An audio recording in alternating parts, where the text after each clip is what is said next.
ഹരേ കൃഷ്ണ. നാരായണീയം ദശകം 13 ശ്ലോകം 8. മഹാകായസോയം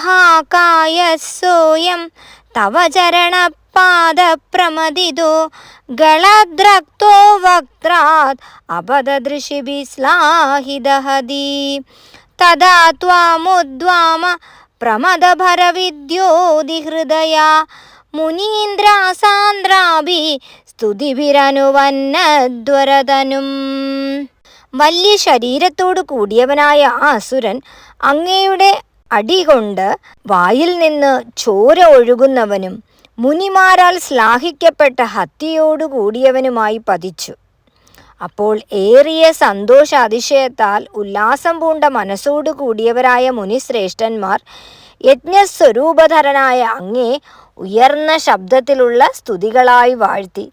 അങ്ങനെ ഭഗവാൻ മുനിമാരുടെ കീർത്തനം കൊണ്ട് യജ്ഞവരാഹ സ്വരൂപമായി മാറി. ഭഗവാന്റെ താമര പോലെ മൃദുവായ കൈകൊണ്ടുള്ള താടനം കൊണ്ട് അതികായനായ അസുരൻ രക്തം ഛർദ്ദിച്ചു പോയി. അപ്പോൾ ഭഗവാന്റെ കൈകൊണ്ടുള്ള മരണം ലഭിക്കുക എന്നത് അതിനർത്ഥം മോക്ഷം ലഭിക്കുക എന്നുള്ളതാണ്.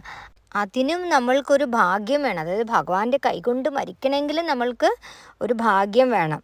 അപ്പം യജ്ഞവരാഹ സ്വരൂപിയായ ആ പൊന്നു ഭഗവാനെ എല്ലാവരും നമസ്കരിക്കുക. ഹരേ കൃഷ്ണ. സർവം കൃഷ്ണാർപ്പണമസ്തു.